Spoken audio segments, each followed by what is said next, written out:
شروع اللہ کا نام لے کر جو بڑا مہربان نہایت رحم والا ہے۔ اے لوگو، اپنے پروردگار سے ڈرو جس نے تمہیں ایک جان سے پیدا کیا اور اسی سے اس کی بیوی پیدا کی، اور ان دونوں میں سے بہت سے مرد اور عورتیں دنیا میں پھیلا دیے، اور اللہ سے ڈرو جس کا واسطہ دے کر تم ایک دوسرے سے اپنے حقوق مانگتے ہو، اور رشتہ داروں کی حق تلفی سے ڈرو۔ یقین رکھو کہ اللہ تمہاری نگرانی کر رہا ہے۔ اور یتیموں کو ان کے مال دے دو، اور اچھے مال کو خراب مال کے ساتھ تبدیل نہ کرو، اور ان یتیموں کا مال اپنے مال کے ساتھ ملا کر مت کھاؤ، بے شک یہ بہت بڑا گناہ ہے۔ اور اگر تمہیں یہ اندیشہ ہو کہ تم یتیموں کے بارے میں انصاف سے کام نہیں لے سکو گے تو ان سے نکاح کرنے کے بجائے دوسری عورتوں میں سے کسی سے نکاح کر لو جو تمہیں پسند آئیں، 2 سے، 3 سے، اور 4 سے۔ ہاں، اگر تمہیں یہ اندیشہ ہو کہ تم ان بیویوں کے درمیان انصاف قائم نہیں رکھ سکو گے تو پھر ایک ہی بیوی پر اکتفا کرو، یا ان کنیزوں پر جو تمہاری ملکیت میں ہیں۔ اس طریقے میں اس بات کا زیادہ امکان ہے کہ تم بے انصافی میں مبتلا نہیں ہوگے، اور عورتوں کو ان کے مہر خوشی سے دے دیا کرو۔ ہاں، اگر وہ خود اس کا کچھ حصہ خوش دلی سے چھوڑ دیں تو اس سے خوشگواری اور مزے سے کھا لو۔ اور ناسمجھ یتیموں کے مال ان کے حوالے نہ کرو جس کو اللہ نے تمہارے لیے زندگی کا سرمایہ بنایا ہے۔ ہاں، ان کو اس میں سے کھلاؤ اور پہناؤ، اور ان سے مناسب انداز میں بات کرو،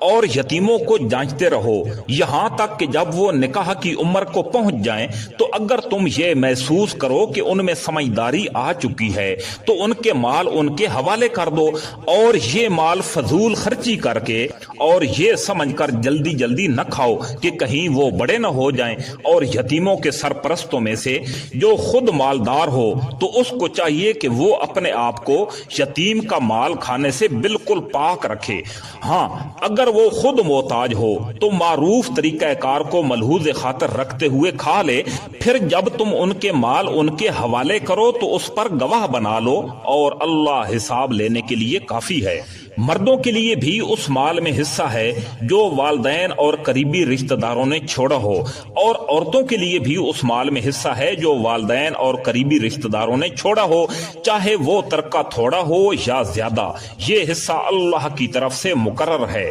اور جب میراث کی تقسیم کے وقت غیر وارث رشتہ دار، یتیم اور مسکین لوگ آ جائیں تو ان کو بھی اس میں سے کچھ دے دو، اور ان سے مناسب انداز میں بات کرو۔ اور وہ لوگ یتیموں کے مال میں خرد برد کرنے سے ڈریں جو اگر اپنے پیچھے کمزور بچے چھوڑ کر جائیں تو ان کی طرف سے فکر مند رہیں گے، لہذا وہ اللہ سے ڈریں اور سیدھی بات کہا کریں۔ یقین رکھو کہ جو لوگ یتیموں کا مال ناحق کھاتے ہیں وہ اپنے پیٹ میں آگ بھر رہے ہیں، اور انہیں جلد ہی ایک دہکتی ہوئی آگ میں داخل ہونا ہوگا۔ اللہ تمہاری اولاد کے بارے میں تم کو حکم دیتا ہے کہ مرد کا حصہ 2 عورتوں کے برابر ہے، اور اگر صرف عورتیں ہی ہوں 2 یا 2 سے زیادہ تو مرنے والے نے جو کچھ چھوڑا ہو انہیں اس کا 2/3 حصہ ملے گا، اور اگر صرف ایک عورت ہو تو اسے ترکے کا آدھا حصہ ملے گا، اور مرنے والے کے والدین میں سے ہر ایک کو ترکے کا 6واں حصہ ملے گا، بشرطے کہ مرنے والے کی کوئی اولاد ہو، اور اگر اس کی کوئی اولاد نہ ہو تو اس کے والدین ہی اس کے وارث ہوں گے، اور اس کی ماں 1/3 حصے کی حقدار ہے۔ ہاں، اگر اس کے کئی بھائی ہوں تو اس کی ماں کو 6واں حصہ دیا جائے گا، اور یہ ساری تقسیم اس وصیت پر عمل کرنے کے بعد ہوگی جو مرنے والے نے کی ہو، یا اگر اس کے ذمہ کوئی قرض ہے تو اس کی ادائیگی کے بعد۔ تمہیں اس بات کا ٹھیک علم نہیں ہے کہ تمہارے باپ بیٹوں میں سے کون فائدہ پہنچانے کے لحاظ سے تم سے زیادہ قریب ہے، یہ تو اللہ کے مقرر کیے ہوئے حصے ہیں۔ یقین رکھو کہ اللہ علم کا بھی مالک ہے، حکمت کا بھی مالک۔ اور تمہاری بیویاں جو کچھ چھوڑ کر جائیں اس کا آدھا حصہ تمہارا ہے، بشرطے کہ ان کی کوئی اولاد زندہ نہ ہو، اور اگر ان کی کوئی اولاد ہو تو اس وصیت پر عمل کرنے کے بعد جو انہوں نے کی ہو اور ان کے قرض کی ادائیگی کے بعد تمہیں ان کے ترکے کا چوتھائی حصہ ملے گا، اور تم جو کچھ چھوڑ کر جاؤ اس کا ایک چوتھائی ان بیویوں کا ہے، بشرطے کہ تمہاری کوئی اولاد زندہ نہ ہو، اور اگر تمہاری کوئی اولاد ہو تو اس وصیت پر عمل کرنے کے بعد جو تم نے کی ہوگی اور تمہارے قرض کی ادائیگی کے بعد ان کو تمہارے ترکے کا 8واں حصہ ملے گا، اور اگر وہ مرد یا عورت جس کی میراث تقسیم ہونی ہے ایسا ہو کہ نہ اس کے والدین زندہ ہوں نہ اولاد ہو اور اس کا ایک بھائی یا ایک بہن زندہ ہو تو ان میں سے ہر ایک چھٹے حصے کا حقدار ہے، اور اگر وہ اس سے زیادہ ہوں تو وہ سب 1/3 میں شریک ہوں گے، مگر جو وصیت کی گئی ہوگی اس پر عمل کرنے کے بعد اور مرنے والے کے ذمہ جو قرض ہے اس کی ادائیگی کے بعد، بشرطے کہ وصیت یا قرض کے اقرار کرنے سے اس نے کسی کو نقصان نہ پہنچایا ہو۔ یہ سب کچھ اللہ کا حکم ہے، اور اللہ ہر بات کا علم رکھنے والا بڑا بردبار ہے۔ یہ اللہ کی مقرر کی ہوئی حدود ہیں، اور جو شخص اللہ اور اس کے رسول صلی اللہ علیہ وآلہ وسلم کی اطاعت کرے گا وہ اس کو ایسے باغات میں داخل کرے گا جس کے نیچے نہریں بہتی ہوں گی، ایسے لوگ ہمیشہ ان باغات میں رہیں گے، اور یہ زبردست کامیابی ہے۔ اور جو شخص اللہ اور اس کے رسول کی نافرمانی کرے گا اور اس کی مقرر کی ہوئی حدود سے تجاوز کرے گا اس سے اللہ دوزخ میں داخل کرے گا جس میں وہ ہمیشہ رہے گا، اور اس کو ایسا عذاب ہوگا جو ذلیل کر کے رکھ دے گا۔ تمہاری عورتوں میں سے جو بدکاری کا ارتکاب کریں ان پر اپنے میں سے 4 گواہ بنا لو، چنانچہ اگر وہ ان کی بدکاری کی گواہی دیں تو ان عورتوں کو گھروں میں روک کے رکھو یہاں تک کہ انہیں موت اٹھا کر لے جائے، یا اللہ ان کے لیے کوئی اور راستہ پیدا کر دے۔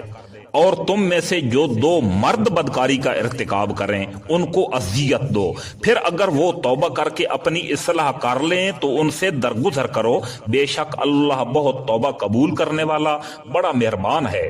اللہ نے توبہ قبول کرنے کی جو ذمہ داری لی ہے وہ ان لوگوں کے لیے ہے جو نادانی سے کوئی برائی کر ڈالتے ہیں پھر جلدی ہی توبہ کر لیتے ہیں، چنانچہ اللہ ان کی توبہ قبول کر لیتا ہے، اور اللہ ہر بات کو خوب جاننے والا بھی ہے، حکمت والا بھی ہے۔ توبہ کی قبولیت ان کے لیے نہیں جو برے کام کیے جاتے ہیں، یہاں تک کہ جب ان میں سے کسی پر موت کا وقت آ کھڑا ہوتا ہے تو وہ کہتا ہے کہ میں نے اب توبہ کر لی ہے، اور نہ ان کے لیے ہے جو کفر ہی کی حالت میں مر جاتے ہیں، ایسے لوگوں کے لیے تو ہم نے دکھ دینے والا عذاب تیار کر رکھا ہے۔ اے ایمان والو، یہ بات تمہارے لیے حلال نہیں ہے کہ تم زبردستی عورتوں کے مالک بن بیٹھو اور ان کو اس غرض سے مقید مت کرو کہ تم نے جو کچھ ان کو دیا ہے اس کا کچھ حصہ لے اڑو، الا یہ کہ وہ کھلی بے حیائی کا ارتکاب کریں اور ان کے ساتھ بھلے انداز میں زندگی بسر کرو، اور اگر تم انہیں پسند نہیں کرتے تو یہ عین ممکن ہے کہ تم کسی چیز کو ناپسند کرتے ہو اور اللہ نے اس میں بہت کچھ بھلائی رکھ دی ہو۔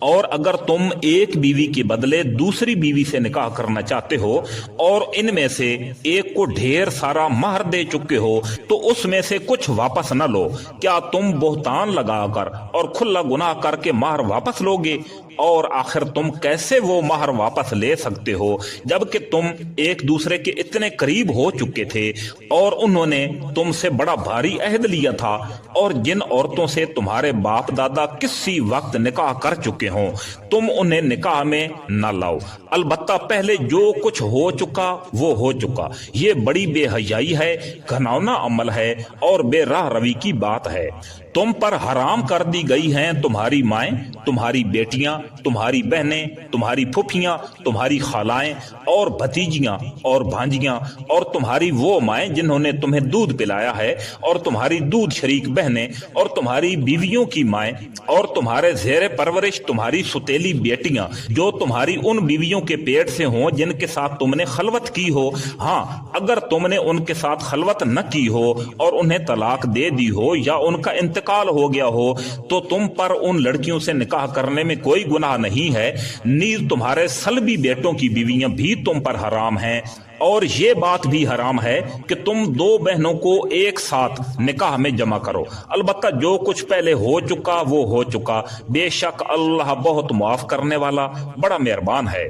نیز وہ عورتیں تم پر حرام ہیں جو دوسرے شوہروں کے ساتھ نکاح میں ہوں، البتہ جو کنیزیں تمہاری ملکیت میں آ جائیں وہ اس چیز سے مستثنا ہیں۔ اللہ نے یہ حکم تم پر فرض کر دیے ہیں، ان عورتوں کو چھوڑ کر تمام عورتوں کے بارے میں یہ حلال کر دیا گیا ہے کہ تم اپنا مال بطور مہر خرچ کر کے انہیں اپنے نکاح میں لانا چاہو تو لا سکتے ہو، بشرطے کہ تم ان سے باقاعدہ نکاح کا رشتہ قائم کر کے عفت حاصل کرو، صرف شہوت نکالنا مقصود نہ ہو۔ چنانچہ جن عورتوں سے نکاح کر کے تم نے لطف اٹھایا ہو ان کو ان کا وہ مہر ادا کرو جو مقرر کیا گیا ہو، البتہ مہر مقرر کرنے کے بعد بھی جس کمی بیشی پر تم دونوں آپس میں راضی ہو جاؤ اس چیز میں تم پر کوئی گناہ نہیں۔ یقین رکھو کہ اللہ ہر چیز کا علم بھی رکھتا ہے، حکمت کا بھی مالک ہے۔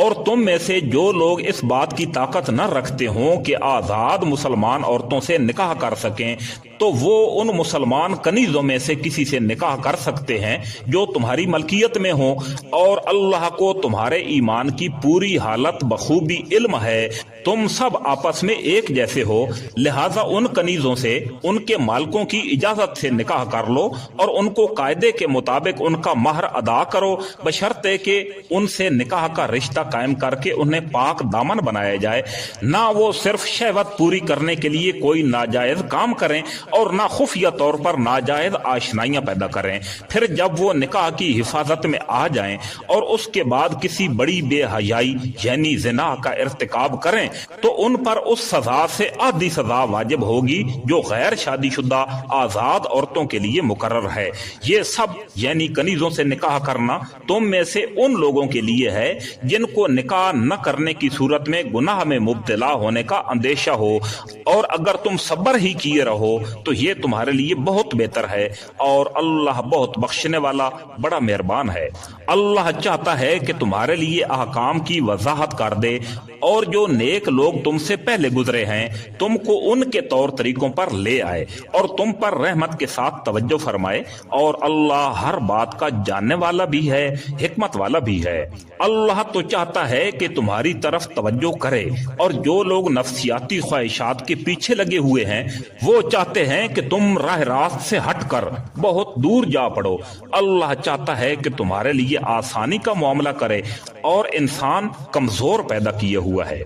اے ایمان والو، آپس میں ایک دوسرے کے مال ناحق طریقے سے نہ کھاؤ، الا یہ کہ کوئی تجارت باہمی رضامندی سے وجود میں آئی ہو تو وہ جائز ہے، اور اپنے آپ کو قتل نہ کرو، یقین جانو اللہ تم پر بہت مہربان ہے۔ اور جو شخص زیادتی اور ظلم کے طور پر ایسا کرے گا تو ہم اس کو آگ میں داخل کریں گے، اور یہ بات اللہ کے لیے بالکل آسان ہے۔ اگر تم ان بڑے بڑے گناہوں سے پرہیز کرو جن سے تمہیں روکا گیا ہے تو تمہاری چھوٹی برائیوں کو ہم خود کفارہ کر دیں گے اور تم کو ایک باعزت جگہ داخل کریں گے۔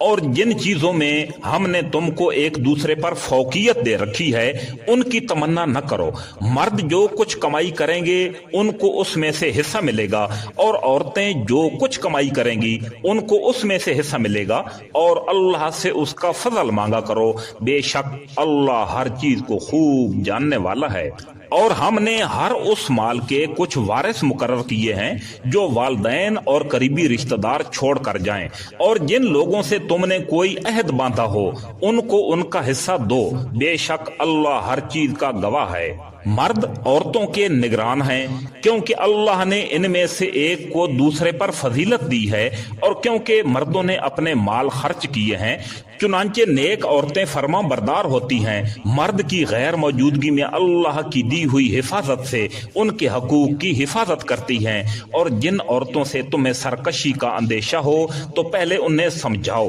اور اگر اس سے کام نہ چلے تو انہیں خواب گاہوں میں تنہا چھوڑ دو، اور اگر اس سے بھی اصلاح نہ ہو تو انہیں مار سکتے ہو، پھر اگر وہ تمہاری بات مان لیں تو ان کے خلاف کوئی کارروائی کا راستہ تلاش نہ کرو، یقین رکھو رکھو کہ اللہ سب سے اوپر سب سے بڑا ہے۔ اور اگر تمہیں میاں بیوی کے درمیان پھوٹ پڑنے کا اندیشہ ہو تو ان کے درمیان فیصلہ کرانے کے لیے ایک منصف مرد کے خاندان سے اور ایک منصف عورت کے خاندان میں سے بھیج دو۔ اگر وہ دونوں اصلاح کرانا چاہیں گے تو اللہ دونوں کے درمیان اتفاق پیدا فرما دے گا، بے شک اللہ کو ہر بات کا علم، ہر بات کی خبر ہے۔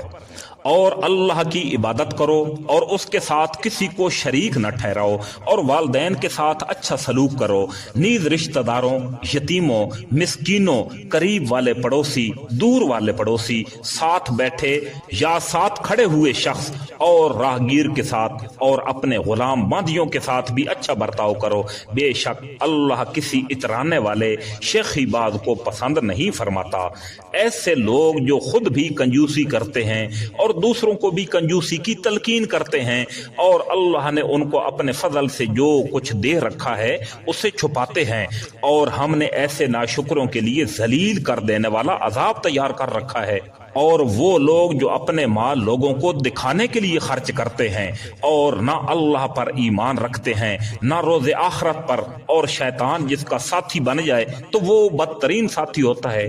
بھلا ان کا کیا بگڑ جاتا اگر یہ اللہ اور یوم آخرت پر ایمان لے آتے اور اللہ نے ان کو جو رزق عطا فرمایا ہے اس میں سے کچھ نیک کاموں میں خرچ کر دیتے، اور اللہ کو ان کا حال خوب معلوم ہے۔ اللہ ذرا برابر بھی کسی پر ظلم نہیں کرتا، اور اگر کوئی نیکی ہو تو اسے کئی گنا بڑھا دیتا ہے اور خود اپنے پاس سے عظیم ثواب عطا کرتا ہے۔ پھر یہ لوگ سوچ رکھیں کہ اس وقت ان کا کیا حال ہوگا جب ہم ہر امت میں سے ایک گواہ لے کر آئیں گے، اور اے پیغمبر صلی اللہ علیہ وآلہ وسلم، ہم تم کو ان لوگوں کے خلاف گواہ کے طور پر پیش کریں گے جن لوگوں نے کفر اپنا رکھا ہے اور رسول کے ساتھ نافرمانی کا رویہ اختیار کیا ہے۔ اس دن وہ یہ تمنا کریں گے کہ کاش انہیں زمین میں دھنسا کر اوپر سے برابر کر دیا جائے، اور وہ اللہ سے کوئی بات چھپا نہیں سکیں گے۔ اے ایمان والو،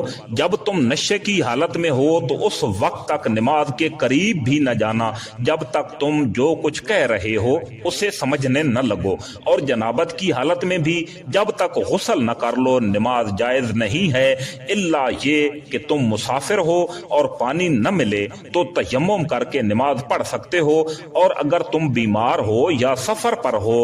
یا تم میں سے کوئی قضائے حاجت کے بعد واپس آیا ہو یا تم نے عورتوں کو چھوا ہے، پھر تم کو پانی نہ ملے تو پاک مٹی سے تیمم کر لو اور اپنے چہروں اور ہاتھوں کا اسی مٹی سے مسح کر لو، بے شک اللہ بہت معاف کرنے والا بڑا بخشنے والا ہے۔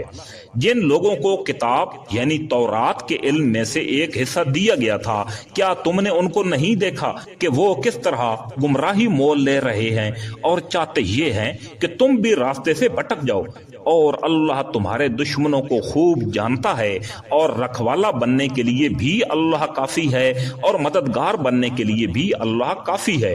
یہودیوں میں سے کچھ وہ ہیں جو تورات کے الفاظ کو ان کے موقع محل سے ہٹا ڈالتے ہیں اور اپنی زبانوں کو توڑ مروڑ کر اور دین میں تانا زنی کرتے ہوئے کہتے ہیں سمعنا وعصینا اور اسمع غیر مسمع اور راعنا، حالانکہ اگر وہ یہ کہتے کہ سمعنا واطعنا واسمع وانظرنا تو ان کے لیے بہتر اور راست بازی کا راستہ ہوتا، لیکن ان کے کفر کی وجہ سے اللہ نے ان پر پھٹکار ڈال رکھی ہے، اس لیے تھوڑے سے لوگوں کے علاوہ وہ ایمان نہیں لاتے۔ اے اہل کتاب، جو قرآن ہم نے اب نازل کیا ہے جو تمہارے پاس پہلے سے موجود کتاب کی تصدیق بھی کرتا ہے، اس پر ایمان لے آؤ قبل اس کے کہ ہم کچھ چہروں کو مٹا کر انہیں گدی جیسا بنا دیں اور ان پر ایسی پھٹکار ڈال دیں جیسی پھٹکار ہم نے پہلے والوں پر ڈالی تھی، اور اللہ کا حکم ہمیشہ پورا ہو کر رہتا ہے۔ بے شک اللہ اس بات کو معاف نہیں کرتا کہ اس کے ساتھ کسی کو شریک ٹھہرایا جائے، اور اس سے کم تر ہر بات کو جس کے لیے وہ چاہتا ہے معاف کر دیتا ہے، اور جو شخص اللہ کے ساتھ کسی کو شریک ٹھہراتا ہے وہ ایسا بہتان باندھتا ہے جو بہت بڑا گناہ ہے۔ کیا تم نے ان لوگوں کو نہیں دیکھا جو اپنے آپ کو بڑا پاکیزہ بناتے ہیں، حالانکہ پاکیزگی تو اللہ جس کو چاہتا ہے عطا فرماتا ہے، اور اس عطا میں ان پر ایک دھاگے کے برابر بھی ظلم نہیں ہوتا۔ دیکھو یہ لوگ اللہ پر کیسے کیسے جھوٹے بہتان باندھتے ہیں، اور کھلا گناہ ہونے کے لیے صرف یہی بات کافی ہے۔ جن لوگوں کو کتاب یعنی تورات کے علم میں سے ایک حصہ دیا گیا تھا، کیا تم نے ان کو نہیں دیکھا کہ وہ کس طرح بتوں اور شیطانوں کی تصدیق کر رہے ہیں، اور کافروں یعنی بت پرستوں کے بارے میں کہتے ہیں کہ یہ مومنوں سے زیادہ سیدھے راستے پر ہیں۔ یہ وہ لوگ ہیں جن پر اللہ نے پھٹکار ڈال رکھی ہے، اور جس پر اللہ پھٹکار ڈال دے اس کے لیے تم کوئی مددگار نہیں پاؤ گے۔ تو کیا ان کو کائنات کی بادشاہی کا کچھ حصہ ملا ہوا ہے؟ اگر ایسا ہوتا تو یہ لوگوں کو گٹھلی کے شگاف کے برابر بھی کچھ نہ دیتے۔ یا یہ لوگوں سے اس بنا پر حسد کرتے ہیں کہ اللہ نے ان کو اپنا فضل کیوں عطا فرمایا ہے، سو ہم نے تو ابراہیم علیہ السلام کے خاندان کو کتاب اور حکمت عطا کی تھی اور انہیں بڑی سلطنت دی تھی، چنانچہ ان میں سے کچھ ان پر ایمان لے آئے اور کچھ نے ان سے منہ موڑ لیا، اور جہنم ایک بھڑکتی آگ کی شکل میں ان کافروں کی خبر لینے کے لیے کافی ہے۔ بے شک جن لوگوں نے ہماری آیتوں سے انکار کیا ہے ہم انہیں آگ میں داخل کریں گے، جب بھی ان کی کھالیں جل جل کر پک جائیں گی تو ہم انہیں ان کے بدلے دوسری کھالیں دے دیں گے تاکہ وہ عذاب کا مزہ چکھیں۔ بے شک اللہ صاحب اقتدار بھی ہے، صاحب حکمت بھی ہے۔ اور جو لوگ ایمان لائے ہیں اور انہوں نے نیک عمل کیے ہیں ان کو ہم ایسے باغات میں داخل کریں گے جن کے نیچے نہریں بہتی ہوں گی، جن میں وہ ہمیشہ ہمیشہ رہیں گے، وہاں ان کے لیے پاکیزہ بیویاں ہوں گی، اور ہم انہیں گھنی چھاؤں میں داخل کریں گے۔ مسلمانوں، یقیناً اللہ تمہیں حکم دیتا ہے کہ تم امانتیں ان کے حقداروں تک پہنچاؤ، اور جب لوگوں کے درمیان فیصلہ کرو تو انصاف کے ساتھ فیصلہ کرو۔ یقین جانو اللہ تم کو جس بات کی نصیحت کرتا ہے وہ بہت اچھی ہوتی ہے، بے شک اللہ ہر بات کو سنتا اور ہر چیز کو دیکھتا ہے۔ اے ایمان والو، اللہ کی اطاعت کرو اور اس کے رسول صلی اللہ علیہ وآلہ وسلم کی بھی اطاعت کرو، اور تم میں سے جو لوگ صاحب اختیار ہوں ان کی بھی۔ پھر اگر تمہارے درمیان کسی چیز میں اختلاف ہو جائے تو اگر واقعی تم اللہ اور یوم آخرت پر ایمان رکھتے ہو تو اس سے اللہ اور رسول کے حوالے کر دو، یہی طریقہ بہترین ہے اور اس کا انجام بھی سب سے بہتر ہے۔ اے پیغمبر صلی اللہ علیہ وآلہ وسلم، کیا تم نے ان لوگوں کو نہیں دیکھا جو دعویٰ یہ کرتے ہیں کہ وہ اس کلام پر بھی ایمان لائے ہیں جو تم پر نازل کیا گیا ہے اور اس پر بھی جو تم سے پہلے نازل ہوا تھا، لیکن ان کی حالت یہ ہے کہ وہ اپنا مقصد فیصلے کے لیے طاغوت کے پاس لے جانا چاہتے ہیں، حالانکہ ان کو حکم یہ دیا گیا تھا کہ وہ اس کا کھل کر انکار کریں، اور شیطان چاہتا ہے کہ انہیں بھٹکا کر پرلے درجے کی گمراہی میں مبتلا کر دے۔ اور جب ان سے کہا جاتا ہے کہ آؤ اس حکم کی طرف جو اللہ نے اتارا ہے اور رسول کی طرف، تو تم ان منافقوں کو دیکھو گے کہ وہ تم سے پوری طرح منہ موڑے بیٹھے ہیں۔ پھر اس وقت ان کا کیا حال بنتا ہے جب خود اپنے ہاتھوں کے کرتوت کی وجہ سے ان پر کوئی مصیبت آ پڑتی ہے، اس وقت یہ آپ کے پاس اللہ کی قسمیں کھاتے ہوئے آتے ہیں کہ ہمارا مقصد بھلائی کرنے اور ملاپ کرا دینے کے سوا کچھ نہ تھا۔ یہ وہ ہیں کہ اللہ ان کے دلوں کی ساری باتیں خوب جانتا ہے، لہذا تم انہیں نظر انداز کر دو، انہیں نصیحت کرو اور ان سے خود ان کے بارے میں ایسی بات کہتے رہو جو دل میں اتر جانے والی ہو۔ اور ہم نے کوئی رسول اس کے سوا کسی اور مقصد کے لیے نہیں بھیجا کہ اللہ کے حکم سے اس کی اطاعت کی جائے۔ اور جب ان لوگوں نے اپنی جانوں پر ظلم کیا تھا، اگر یہ اس وقت تمہارے پاس آ کر اللہ سے مغفرت مانگتے اور رسول صلی اللہ علیہ وآلہ وسلم بھی ان کے لیے مغفرت کی دعا کرتے تو یہ اللہ کو بہت معاف کرنے والا، بڑا مہربان پاتے۔ نہیں اے پیغمبر صلی اللہ علیہ وآلہ وسلم، تمہارے پروردگار کی قسم، یہ لوگ اس وقت تک مومن نہیں ہو سکتے جب تک یہ اپنے باہمی جھگڑوں میں تمہیں فیصلہ کرنے والا نہ بنائے، پھر تم جو کچھ فیصلہ کرو اس کے بارے میں اپنے دلوں میں کوئی تنگی محسوس نہ کریں اور اس کے آگے مکمل طور پر سر تسلیم خم کر دیں۔ اور اگر ہم ان کے لیے یہ فرض قرار دے دیتے کہ تم اپنے آپ کو قتل کرو یا اپنے گھروں سے نکل جاؤ تو ان میں سے تھوڑے سے لوگوں کے سوا کوئی اس پر عمل نہ کرتا، اور جس بات کی انہیں نصیحت کی جا رہی ہے اگر یہ لوگ اس پر عمل کر لیتے تو ان کے حق میں کہیں بہتر ہوتا اور ان میں خوب ثابت قدمی پیدا کر دیتا،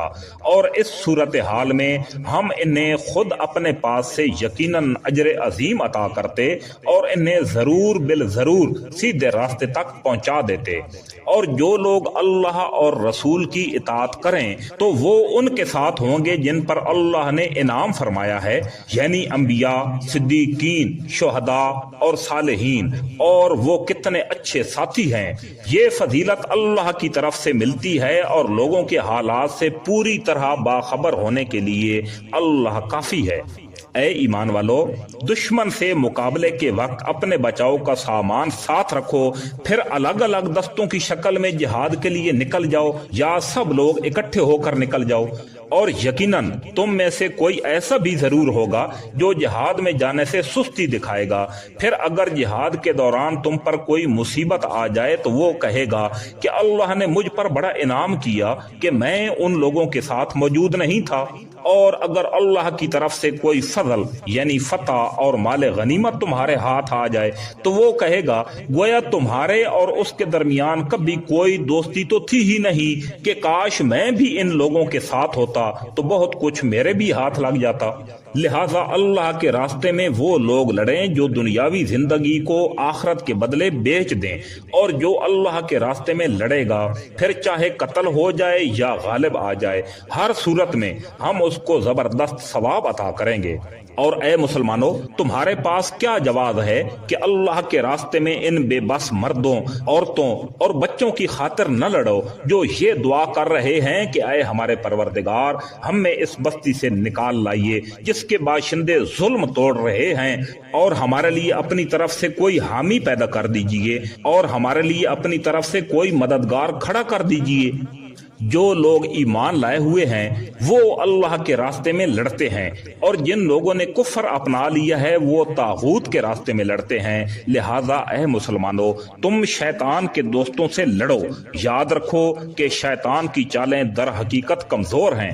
کیا تم نے ان لوگوں کو نہیں دیکھا جن سے مکی زندگی میں کہا جاتا تھا کہ اپنے ہاتھ روک کر رکھو اور نماز قائم کی جاؤ اور زکوٰۃ دیتے رہو، پھر جب ان پر جنگ فرض کی گئی تو ان میں سے ایک جماعت دشمن لوگوں سے ایسی ڈرنے لگی جیسے اللہ سے ڈرا جاتا ہے یا اس سے بھی زیادہ ڈرنے لگی، اور ایسے لوگ کہنے لگے کہ اے ہمارے پروردگار، آپ نے ہم پر جنگ کیوں فرض کر دی؟ تھوڑی مدت تک ہمیں مہلت کیوں نہیں دی؟ کہہ دو کہ دنیا کا فائدہ تو تھوڑا سا ہے، اور جو شخص تقوی اختیار کرے اس کے لیے آخرت کہیں زیادہ بہتر ہے، اور تم پر ایک دھاگے کے برابر بھی ظلم نہیں ہوگا۔ تم جہاں کہیں بھی ہوگے ایک نہ ایک دن موت تمہیں جا پکڑے گی، چاہے تم مضبوط قلعوں میں کیوں نہ رہ رہے ہو۔ اور اگر ان منافقوں کو کوئی بھلائی پہنچتی ہے تو وہ کہتے ہیں کہ یہ اللہ کی طرف سے ہے، اور اگر ان کو کوئی برا واقعہ پیش آ جاتا ہے تو اے پیغمبر صلی اللہ علیہ وآلہ وسلم،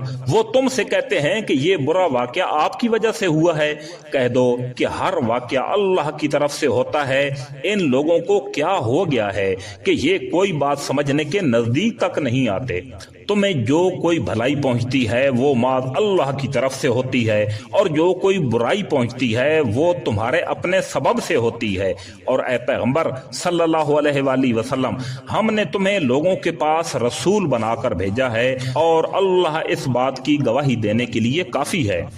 جو رسول کی اطاعت کرے اس نے اللہ کی اطاعت کی، اور جو اطاعت سے منہ پھیر لے تو اے پیغمبر صلی اللہ علیہ وآلہ وسلم، ہم نے تمہیں ان پر نگران بنا کر نہیں بھیجا کہ تمہیں ان کے عمل کا ذمہ دار ٹھہرایا جائے۔ اور یہ منافق لوگ سامنے تو اطاعت کا نام لیتے ہیں، مگر یہ تمہارے پاس سے جب باہر جاتے ہیں تو ان میں سے ایک گروہ رات کے وقت اپنی باتوں کے خلاف مشورے کرتا ہے، اور یہ رات کے وقت جو مشورے کرتے ہیں اللہ وہ سب کچھ لکھ رہا ہے، لہذا تم ان کی پرواہ مت کرو اور اللہ پر بھروسہ رکھو، اور اللہ تمہاری حمایت کے لیے بالکل کافی ہے۔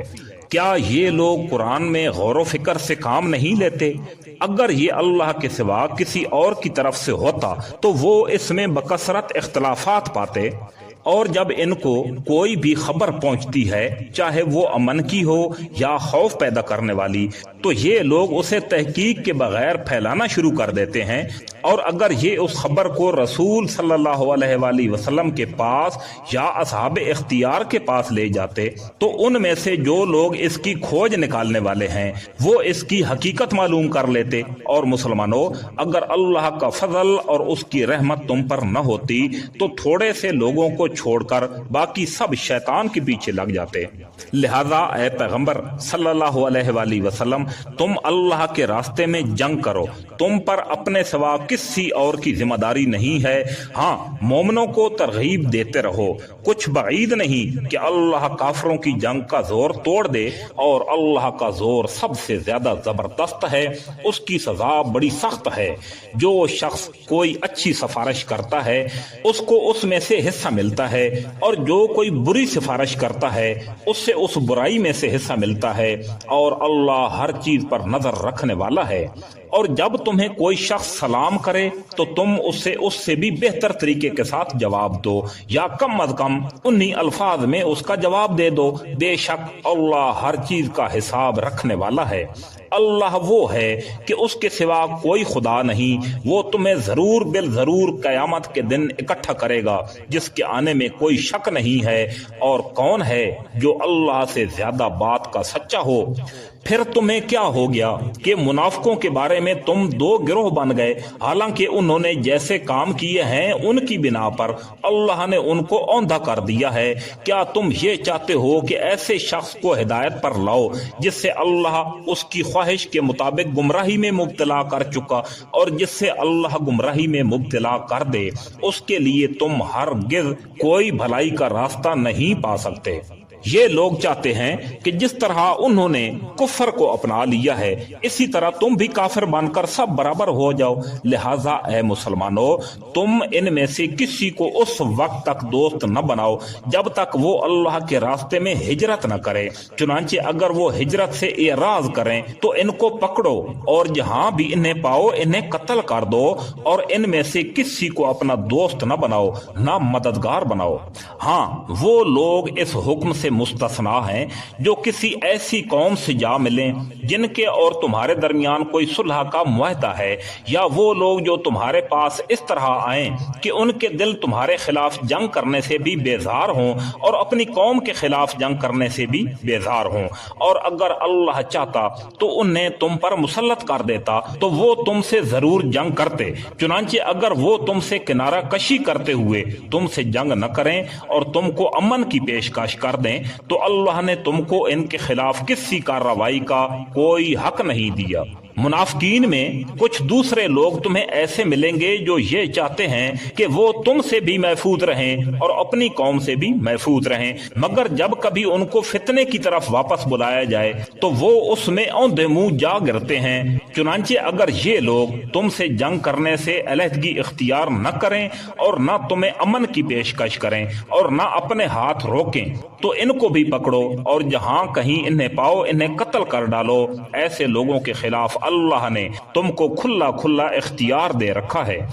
کسی مسلمان کا یہ کام نہیں ہے کہ وہ کسی دوسرے مسلمان کو قتل کرے، الا یہ کہ غلطی سے ایسا ہو جائے، اور جو شخص کسی مسلمان کو غلطی سے قتل کر بیٹھے تو اس پر فرض ہے کہ وہ ایک مسلمان غلام آزاد کرے اور دیت یعنی خون بہا مقتول کے وارثوں کو پہنچائے، الا یہ کہ وہ معاف کر دیں۔ اور اگر مقتول کسی ایسی قوم سے تعلق رکھتا ہے جو تمہاری دشمن ہے مگر وہ خود مسلمان ہو تو بس ایک مسلمان غلام کو آزاد کرنا فرض ہے، خون بہا دینا واجب نہیں ہے، اور اگر مقتول ان لوگوں میں سے ہو جو مسلمان نہیں مگر ان کے اور تمہارے درمیان کوئی معاہدہ ہے تو بھی یہ فرض ہے کہ خون بہا اس کے وارثوں تک پہنچایا جائے اور ایک مسلمان غلام کو آزاد کیا جائے۔ ہاں اگر کسی کے پاس غلام نہ ہو تو اس پر فرض ہے کہ وہ 2 مہینے تک مسلسل روزے رکھے۔ یہ توبہ کا طریقہ ہے جو اللہ نے مقرر کیا ہے، اور اللہ علیم و حکیم ہے۔ اور جو شخص کسی مسلمان کو جان بوجھ کر قتل کرے تو اس کی سزا جہنم ہے جس میں وہ ہمیشہ رہے گا، اور اللہ اس پر غضب نازل کرے گا اور لعنت بھیجے گا، اور اللہ نے اس کے لیے زبردست عذاب تیار کر رکھا ہے۔ اے ایمان والو، جب تم اللہ کے راستے میں سفر کرو تو تحقیق سے کام لیا کرو، اور جو شخص تم کو سلام کرے تو دنیاوی زندگی کا سامان حاصل کرنے کی خواہش میں اس کو یہ نہ کہو کہ تم مومن نہیں ہو، کیونکہ اللہ کے پاس مال غنیمت کے بڑے ذخیرے ہیں، تم بھی تو پہلے ایسے ہی تھے، پھر اللہ نے تم پر فضل کیا، لہذا تحقیق سے کام لو، بے شک جو کچھ تم کرتے ہو اللہ اس سب سے پوری طرح باخبر ہے۔ جن مسلمانوں کو کوئی معذوری لاحق نہ ہو اور وہ جہاد میں جانے کے بجائے گھر میں بیٹھے رہیں، وہ اللہ کے راستے میں اپنے مال و جان سے جہاد کرنے والوں کے برابر نہیں ہیں۔ جو لوگ اپنے مال و جان سے جہاد کرتے ہیں ان کو اللہ نے بیٹھے رہنے پر کئی درجے فضیلت دی ہے، اور اللہ نے سب سے اچھائی کا وعدہ کر رکھا ہے، اور اللہ نے مجاہدین کو بیٹھے رہنے والوں پر فضیلت دے کر بڑا ثواب بخشا ہے، یعنی خاص اپنے پاس سے بڑے درجے اور مغفرت اور رحمت، اور اللہ بہت بخشنے والا بڑا مہربان ہے۔ جن لوگوں نے اپنی جانوں پر ظلم کیا تھا اور اسی حالت میں فرشتے ان کی روح قبض کرنے آئے تو بولے تم کس حالت میں تھے؟ وہ کہنے لگے کہ ہم تو زمین میں بے بس کر دیے گئے تھے۔ فرشتوں نے کہا کیا اللہ کی زمین کشادہ نہ تھی کہ تم اس میں ہجرت کر جاتے؟ لہذا ایسے لوگوں کا ٹھکانہ جہنم ہے، اور وہ نہایت برا انجام ہے۔ البتہ وہ بے بس مرد، عورتیں اور بچے اس انجام سے مستثنا ہیں جو ہجرت کی کوئی تدبیر نہیں کر سکتے اور نہ نکلنے کا کوئی راستہ پاتے ہیں، چنانچہ پوری امید ہے کہ اللہ ان کو معاف فرما دے گا۔ اللہ بہت معاف کرنے والا، بہت بخشنے والا ہے۔ اور جو شخص اللہ کے راستے میں ہجرت کرے گا وہ زمین میں بہت جگہ اور بڑی گنجائش پائے گا، اور جو شخص اپنے گھر سے اللہ اور اس کے رسول کی طرف ہجرت کرنے کے لیے نکلے پھر اسے موت آ پکڑے تب بھی اس کا ثواب اللہ کے پاس طے ہو چکا، اور اللہ بہت بخشنے والا بڑا مہربان ہے۔ اور جب تم زمین میں سفر کرو اور تمہیں اس بات کا خوف ہو کہ کافر لوگ تمہیں پریشان کریں گے تو تم پر اس بات میں کوئی گناہ نہیں ہے کہ تم نماز میں قصر کر لو، یقیناً کافر لوگ تمہارے کھلے دشمن ہیں۔ اور اے پیغمبر صلی اللہ علیہ وآلہ وسلم، جب تم ان کے درمیان موجود ہو اور انہیں نماز پڑھاؤ تو دشمن سے مقابلے کے وقت اس کا طریقہ کار یہ ہے کہ مسلمانوں کا ایک گروہ تمہارے ساتھ کھڑا ہو جائے اور اپنے ہتھیار ساتھ لے لے، پھر جب یہ لوگ سجدہ کر چکیں تو وہ تمہارے پیچھے ہو جائیں، اور دوسرا گروہ جس نے ابھی تک نماز نہیں پڑھی آگے ہو جائے اور وہ تمہارے ساتھ نماز پڑھے، اور وہ اپنے ساتھ اپنے بچاؤ کا سامان اور اپنے ہتھیار لے لے۔ کافر لوگ یہ چاہتے ہیں کہ تم اپنے ہتھیاروں اور اپنے سامان سے غافل ہو جاؤ تو وہ ایک دم تم پر ٹوٹ پڑیں، اور اگر تمہیں بارش کی وجہ سے تکلیف ہو یا تم بیمار ہو تو اس میں بھی تم پر کوئی گناہ نہیں ہے کہ تم اپنے ہتھیار اتار کر رکھ دو، ہاں اپنے بچاؤ کا سامان ساتھ لے لو، بے شک اللہ نے کافروں کے لیے ذلت والا عذاب تیار کر رکھا ہے۔ پھر جب تم نماز پوری کر چکو تو اللہ کو ہر حالت میں یاد کرتے رہو، کھڑے بھی، بیٹھے بھی اور لیٹے ہوئے بھی۔ پھر جب تمہیں دشمن کی طرف سے اطمینان حاصل ہو جائے تو نماز قاعدے کے مطابق پڑھو، بے شک نماز مسلمانوں کے ذمہ ایک ایسا فریضہ ہے جو وقت کا پابند ہے۔ اور تم ان لوگوں یعنی کافروں کا پیچھا کرنے میں کمزوری نہ دکھاؤ، اگر تمہیں تکلیف پہنچی ہے تو ان کو بھی اسی طرح تکلیف پہنچی ہے جیسے تمہیں پہنچی ہے، اور تم اللہ سے اس بات کے امیدوار ہو جس کے وہ امیدوار نہیں ہیں، اور اللہ علم کا بھی مالک ہے، حکمت کا بھی مالک۔ بے شک ہم نے حق پر مشتمل کتاب تم پر اس لیے اتاری ہے تاکہ تم لوگوں کے درمیان اس طریقے کے مطابق فیصلہ کرو جو اللہ نے تم کو سمجھا دیا ہے، اور تم خیانت کرنے والوں کے طرفدار نہ بنو،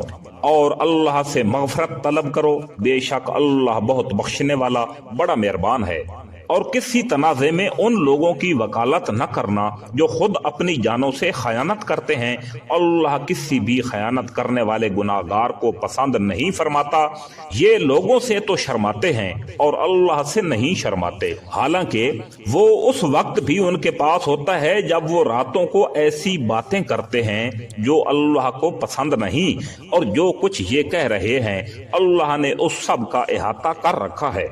ارے تمہاری بساط یہی تو ہے کہ تم نے دنیاوی زندگی میں لوگوں سے جھگڑ کر ان خیانت کرنے والوں کی حمایت کر ڈالی، بھلا اس کے بعد قیامت کے دن اللہ سے جھگڑ کر کون ان کی حمایت کرے گا یا کون ان کا وکیل بنے گا؟ اور جو شخص کوئی کر گزرے یا اپنی جان پر ظلم کر بیٹھے پھر اللہ سے معافی مانگ لے تو وہ اللہ کو بہت بخشنے والا بڑا مہربان پائے گا، اور جو شخص کوئی گناہ کمائے تو وہ اس کمائی سے خود اپنے آپ کو نقصان پہنچاتا ہے، اور اللہ پورا علم بھی رکھتا ہے، حکمت کا بھی مالک ہے۔ اور اگر کوئی شخص کسی غلطی یا گناہ کا مرتکب ہو پھر اس کا الزام کسی بے گناہ کے ذمہ لگا دے، وہ بڑا بھاری بہتان اور کھلا گناہ اپنے اوپر لاد لیتا ہے۔ اور اے پیغمبر صلی اللہ علیہ وآلہ وسلم، اگر اللہ کا فضل اور رحمت تمہارے شامل حال نہ ہوتی تو ان میں سے ایک گروہ نے تو تم کو سیدھی راہ سے بھٹکانے کا ارادہ کر ہی لیا تھا،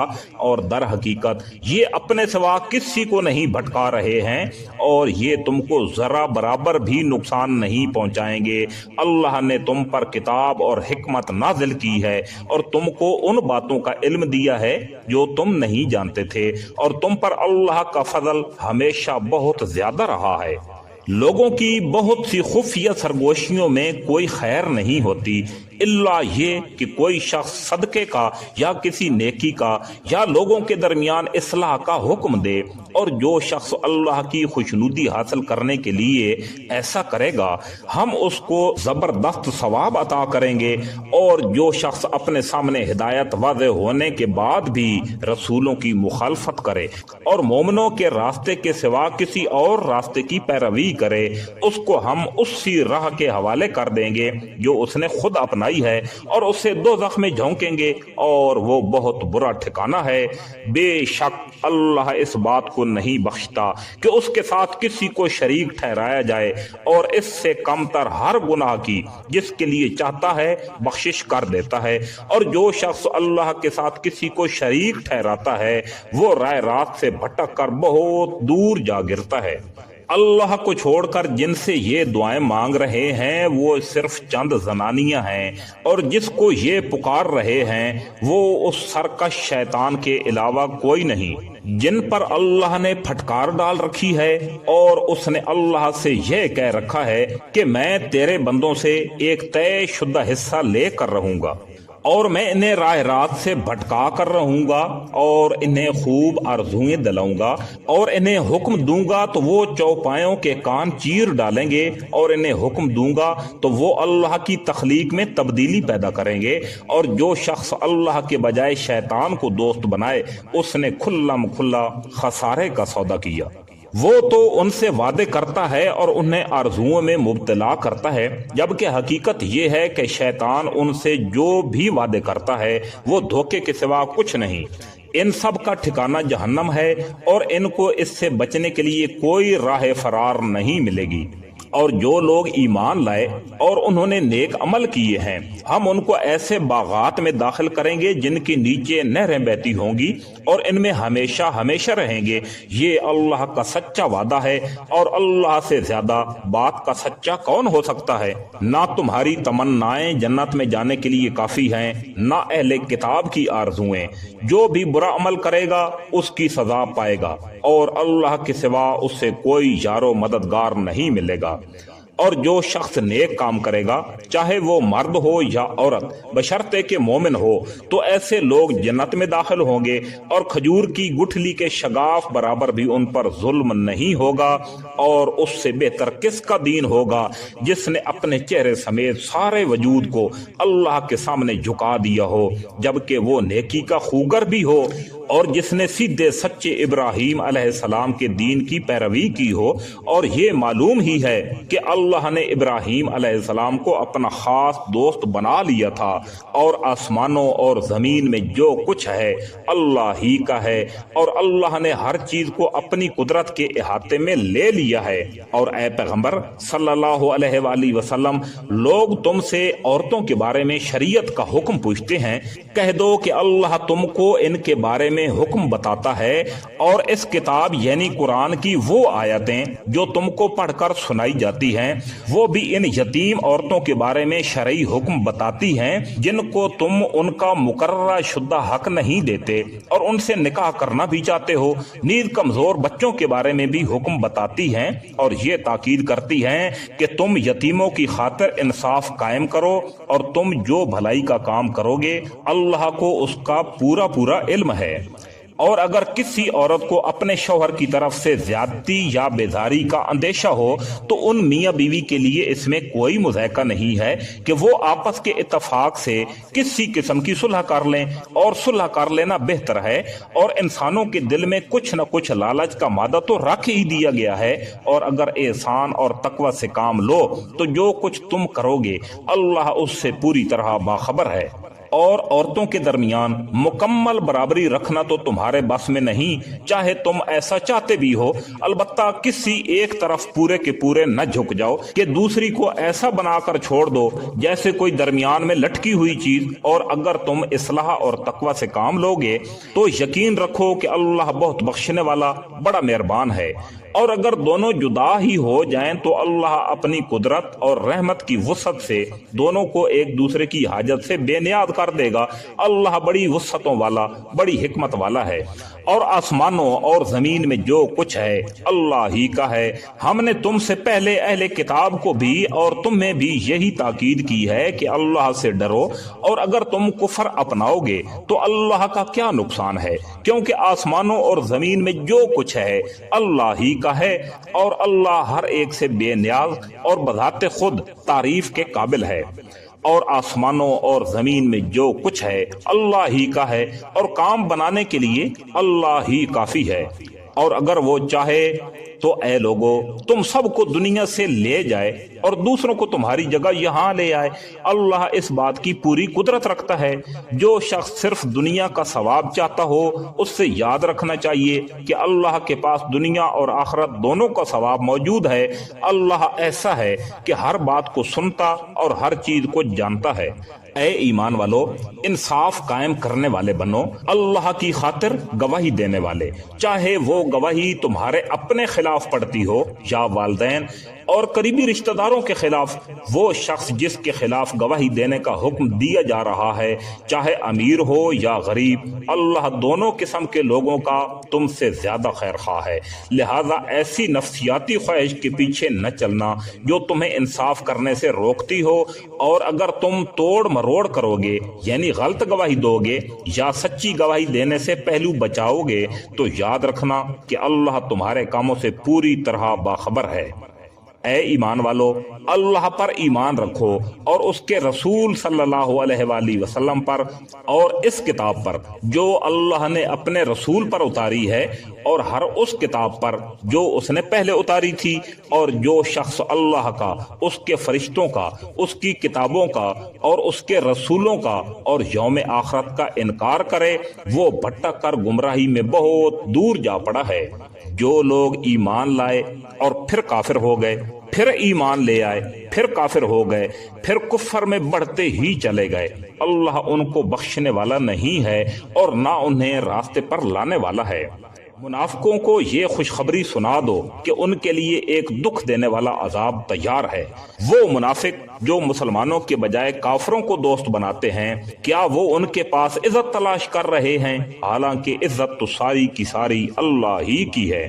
اور اس نے کتاب میں تم پر یہ حکم نازل کیا ہے کہ جب تم اللہ کی آیتوں کو سنو کہ ان کا انکار کیا جا رہا ہے اور ان کا مذاق اڑایا جا رہا ہے، تو ایسے لوگوں کے ساتھ اس وقت تک مت بیٹھو جب تک وہ کسی اور بات میں مشغول نہ ہو جائیں، ورنہ تم بھی انہی جیسے ہو جاؤ گے۔ یقین رکھو کہ اللہ تمام منافقوں اور کافروں کو جہنم میں اکٹھا کرنے والا ہے۔ اے مسلمانوں، یہ وہ لوگ ہیں جو تمہارے انجام کے انتظار میں بیٹھے رہتے ہیں، چنانچہ اگر تمہیں اللہ کی طرف سے فتح ملے تو تم سے کہتے ہیں کہ کیا ہم تمہارے ساتھ نہ تھے، اور اگر کافروں کو فتح نصیب ہو تو ان سے کہتے ہیں کہ کیا ہم نے تم پر قابو نہیں پا لیا تھا، اور کیا اس کے باوجود ہم نے تمہیں مسلمانوں سے نہیں بچایا؟ بس اب تو اللہ ہی قیامت کے دن تمہارے اور ان کے درمیان فیصلہ کرے گا، اور اللہ کافروں کے لیے مسلمانوں پر غالب آنے کا ہرگز کوئی راستہ نہیں رکھے گا۔ یہ منافق اللہ کے ساتھ دھوکہ بازی کرتے ہیں، حالانکہ اللہ نے انہیں دھوکے میں ڈال رکھا ہے، اور جب یہ لوگ نماز کے لیے کھڑے ہوتے ہیں تو قسم ساتے ہوئے کھڑے ہوتے ہیں، لوگوں کے سامنے دکھاوا کرتے ہیں اور اللہ کو تھوڑا ہی یاد کرتے ہیں۔ یہ کفر و ایمان کے درمیان ڈاواں ڈول ہیں، نہ پورے طور پر مسلمانوں کی طرف ہیں اور نہ کافروں کی طرف، اور جس سے اللہ گمراہی میں ڈال دے تمہیں اس کے لیے ہدایت پر آنے کا کوئی راستہ ہرگز نہیں مل سکتا۔ اے ایمان والو، مسلمانوں کو چھوڑ کر کافروں کو دوست مت بناؤ۔ کیا تم یہ چاہتے ہو کہ اللہ کے پاس اپنے خلاف یعنی اپنے مستحق عذاب ہونے کی ایک کھلی کھلی وجہ پیدا کر دو؟ یقین جانو کہ منافقین جہنم کے سب سے نچلے طبقے میں ہوں گے اور ان کے لیے کوئی مددگار نہیں پاؤ گے۔ البتہ جو لوگ توبہ کر لیں گے، اپنی اصلاح کر لیں گے، اللہ کا سہارا مضبوطی سے تھام لیں گے اور اپنے دین کو خالص اللہ کے لیے بنا لیں گے، تو ایسے لوگ مومنوں کے ساتھ شامل ہو جائیں گے اور اللہ مومنوں کو ضرور اجر عظیم عطا کرے گا۔ اگر تم شکر گزار بنو اور صحیح معنی میں ایمان لے آؤ تو اللہ تمہیں عذاب دے کر آخر کیا کرے گا؟ اللہ بڑا قدردان ہے اور سب کے حالات کا پوری طرح علم رکھتا ہے۔ اللہ اس بات کو پسند نہیں کرتا کہ کسی کی برائی اعلانیہ زبان پر لائی جائے، الا یہ کہ کسی پر ظلم ہوا ہو، اور اللہ سب کچھ سنتا، ہر بات جانتا ہے۔ اگر تم کوئی نیک کام اعلانیہ کرو یا خفیہ طور پر کرو یا کسی برائی کو معاف کرو تو بہتر ہے، کیونکہ اللہ بہت معاف کرنے والا ہے، اگرچہ سزا دینے پر پوری قدرت رکھتا ہے۔ جو لوگ اللہ اور اس کے رسولوں کا انکار کرتے ہیں اور اللہ اور اس کے رسولوں کے درمیان فرق کرنا چاہتے ہیں اور کہتے ہیں کہ کچھ رسولوں پر تو ہم ایمان لے آئے اور کچھ کا انکار کرتے ہیں، اور اس طرح وہ چاہتے ہیں کہ کفر اور ایمان کے درمیان ایک درمیانی راہ نکال لیں، ایسے لوگ صحیح معنی میں کافر ہیں، اور کافروں کے لیے ہم نے ذلت آمیز عذاب تیار کر رکھا ہے۔ اور جو لوگ اللہ پر اور اس کے رسولوں پر ایمان لائیں اور ان میں سے کسی کے درمیان کوئی فرق نہ کریں تو اللہ ایسے لوگوں کو ان کا اجر عطا کرے گا، اور اللہ بہت معاف کرنے والا بڑا مہربان ہے۔ اے پیغمبر صلی اللہ علیہ وآلہ وسلم، اہل کتاب تم سے جو مطالبہ کر رہے ہیں کہ تم ان پر آسمان سے کوئی کتاب نازل کرواؤ، تو یہ کوئی نئی بات نہیں، کیونکہ یہ لوگ تو موسیٰ علیہ السلام سے اس سے بھی بڑا مطالبہ کر چکے ہیں۔ چنانچہ انہوں نے موسیٰ علیہ السلام سے کہا تھا کہ ہمیں اللہ کھلی آنکھوں دکھاؤ، چنانچہ ان کی سرکشی کی وجہ سے ان کو بجلی کے ایک کڑکے نے آ پکڑا تھا۔ پھر ان کے پاس جو کھلی کھلی نشانیاں آئیں، ان کے بعد بھی انہوں نے بچڑے کو معبود بنا لیا تھا، اس پر بھی ہم نے انہیں معاف کر دیا، اور ہم نے موسیٰ علیہ السلام کو واضح اقتدار عطا کیا، اور ہم نے کوہ طور کو ان پر بلند کر کے ان سے عہد لیا تھا، اور ہم نے ان سے کہا تھا کہ شہر کے دروازے سے جھکے ہوئے سروں کے ساتھ داخل ہونا، اور ان سے کہا تھا کہ تم سینچر کے دن یعنی ہفتے کے دن کے بارے میں حد سے نہ گزرنا، اور ہم نے ان سے بڑا پکا عہد لیا تھا۔ پھر ان کے ساتھ جو کچھ ہوا وہ اس لیے کہ انہوں نے اپنا عہد توڑا، اللہ کی آیتوں کا انکار کیا، انبیاء کو ناحق قتل کیا اور یہ کہا کہ ہمارے دلوں پر غلاف چڑھا ہوا ہے، حالانکہ حقیقت یہ ہے کہ ان کے کفر کی وجہ سے اللہ نے ان کے دلوں پر مہر لگا دی ہے، اس لیے وہ تھوڑی سی باتوں کے سوا کسی بات پر ایمان نہیں لاتے، اور اس لیے کہ انہوں نے کفر کا راستہ اختیار کیا اور مریم پر بڑے بھارے بہتان کی بات کی اور یہ کہا تھا کہ ہم نے اللہ کے رسول مسیح ابن مریم کو قتل کر دیا تھا، حالانکہ نہ انہوں نے عیسیٰ کو قتل کیا تھا نہ انہیں سولی دے پائے تھے، بلکہ انہیں اشتباہ ہو گیا تھا، اور حقیقت یہ ہے کہ جن لوگوں نے اس بارے میں اختلاف کیا ہے وہ اس سلسلے میں شک کا شکار ہیں، انہیں گمان کے پیچھے چلنے کے سوا اس بات کا کوئی علم حاصل نہیں ہے، اور یہ بالکل یقینی بات ہے کہ وہ عیسیٰ کو قتل نہیں کر پائے تھے، بلکہ اللہ نے انہیں اپنے پاس اٹھا لیا تھا، اور اللہ بڑا صاحب اقتدار، بڑا حکمت والا ہے۔ اور اہل کتاب میں سے کوئی ایسا نہیں ہے جو اپنی موت سے پہلے ضرور بالضرور عیسیٰ علیہ السلام پر ایمان نہ لائے، اور قیامت کے دن وہ ان لوگوں کے خلاف گواہ بنیں گے۔ غرض یہودیوں کی سنگین زیادتی کی وجہ سے ہم نے ان پر وہ پاکیزہ چیزیں حرام کر دیں جو پہلے ان کے لیے حلال کی ہوئی تھیں، اور اس لیے کہ وہ بکثرت لوگوں کو اللہ کے راستے سے روکتے تھے اور سود لیا کرتے تھے، حالانکہ انہیں اس سے منع کیا گیا تھا، اور لوگوں کے مال ناحق طریقے سے کھاتے تھے، اور ان میں سے جو لوگ کافر ہیں ان کے لیے ہم نے ایک دردناک عذاب تیار کر رکھا ہے۔ البتہ ان بنی اسرائیل میں سے جو لوگ علم میں پکے ہیں اور مومن ہیں وہ اس کلام پر بھی ایمان رکھتے ہیں جو اے پیغمبر صلی اللہ علیہ وآلہ وسلم تم پر نازل کیا گیا، اور اس پر بھی جو تم سے پہلے نازل کیا گیا تھا، اور قابل تعریف ہیں وہ لوگ جو نماز قائم کرنے والے ہیں، زکوٰۃ دینے والے ہیں، اور اللہ اور یوم آخرت پر ایمان رکھنے والے ہیں، یہ وہ لوگ ہیں جنہیں ہم اجر عظیم عطا کریں گے۔ اے پیغمبر صلی اللہ علیہ وآلہ وسلم، ہم نے تمہارے پاس اسی طرح وحی بھیجی ہے جیسے نوح اور ان کے بعد دوسرے نبیوں کے پاس بھیجی تھی، اور ہم نے ابراہیم، اسماعیل، اسحاق، یعقوب علیہ السلام اور ان کی اولاد کے پاس، اور عیسیٰ، ایوب، یونس، ہارون اور سلیمان علیہ السلام کے پاس بھی وحی بھیجی تھی، اور ہم نے داؤد علیہ السلام کو زبور عطا کی تھی، اور بہت سے رسول ہیں جن کے واقعات ہم نے پہلے تمہیں سنائے ہیں، اور بہت سے رسول ایسے ہیں کہ ہم نے ان کے واقعات تمہیں نہیں سنائے، اور موسیٰ علیہ السلام سے تو اللہ براہ راست ہم کلام ہوا۔ یہ سب وہ رسول تھے جو ثواب کی خوشخبری سنانے والے اور دوزخ سے ڈرانے والے بنا کر بھیجے گئے تھے، تاکہ ان رسولوں کے آ جانے کے بعد لوگوں کے پاس اللہ کے سامنے کوئی عذر باقی نہ رہے، اور اللہ کا اقتدار بھی کامل ہے، حکمت بھی کامل۔ یہ کافر لوگ مانیں یا نہ مانیں، لیکن اللہ نے جو کچھ تم پر نازل کیا ہے اس کے بارے میں وہ خود گواہی دیتا ہے کہ اس نے اس سے اپنے علم سے نازل کیا ہے، اور فرشتے بھی گواہی دیتے ہیں، اور یوں تو اللہ کی گواہی ہی بالکل کافی ہے۔ یقین جانو کہ جن لوگوں نے کفر اپنا لیا ہے اور لوگوں کو اللہ کے راستے سے روکا ہے وہ بھٹک کر گمراہی میں بہت دور نکل گئے ہیں۔ جن لوگوں نے کفر اپنایا ہے اور دوسروں کو اللہ کے راستے سے روک کر ان پر ظلم کیا ہے، اللہ ان کو بخشنے والا نہیں ہے اور نہ ان کو کوئی اور راستہ دکھانے والا ہے سوائے دوزخ کے راستے کے جس میں وہ ہمیشہ ہمیشہ رہیں گے، اور یہ بات اللہ کے لیے بہت معمولی بات ہے۔ اے لوگو، یہ رسول تمہارے پاس تمہارے پروردگار کی طرف سے حق لے کر آئے ہیں، اب ان پر ایمان لے آؤ کہ تمہاری بہتری اسی میں ہے، اور اگر اب بھی تم نے کفر کی راہ اپنائی تو خوب سمجھ لو کہ تمام آسمانوں اور زمین میں جو کچھ ہے اللہ ہی کا ہے، اور اللہ علم اور حکمت دونوں کا مالک ہے۔ اے اہل کتاب، اپنے دین میں حد سے نہ بڑھو اور اللہ کے بارے میں حق کے سوا کوئی بات نہ کہو۔ مسیح عیسیٰ ابن مریم تو محض اللہ کے رسول تھے اور اللہ کا ایک کلمہ تھا جو اس نے مریم تک پہنچایا، اور ایک روح تھی جو اسی کی طرف سے پیدا ہوئی تھی، لہذا اللہ اور اس کے رسولوں پر ایمان لاؤ اور یہ مت کہو کہ خدا تین ہیں،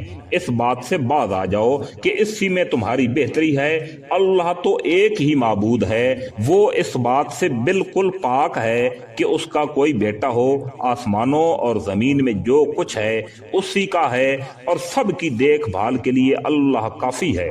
مسیح کبھی اس بات کو عار نہیں سمجھ سکتے کہ وہ اللہ کے بندے ہوں، اور نہ مقرب فرشتے اس میں کوئی عار سمجھتے ہیں، اور جو شخص اپنے پروردگار کی بندگی میں عار سمجھے اور تکبر کا مظاہرہ کرے تو وہ اچھی طرح سمجھ لے کہ اللہ ان سب کو اپنے پاس جمع کرے گا۔ پھر جو لوگ ایمان لائے ہوں گے اور انہوں نے نیک عمل کیے ہوں گے ان کو ان کا پورا پورا ثواب دیا جائے گا، اور اللہ تعالیٰ اپنے فضل سے اس سے زیادہ بھی دے گا۔ رہے وہ لوگ جنہوں نے بندگی کو عار سمجھا ہوگا اور تکبر کا مظاہرہ کیا ہوگا تو ان کو دردناک عذاب دے گا، اور ان کو اللہ کے سوا اپنا کوئی رکھوالا اور مددگار نہیں ملے گا۔ اے لوگو، تمہارے پاس تمہارے پروردگار کی طرف سے کھلی دلیل آ چکی ہے، اور ہم نے تمہارے پاس ایک ایسی روشنی بھیج دی ہے جو راستے کی پوری وضاحت کرنے والی ہے۔ چنانچہ جو لوگ اللہ پر ایمان لائے ہیں اور انہوں نے اسی کا سہارا تھام لیا ہے،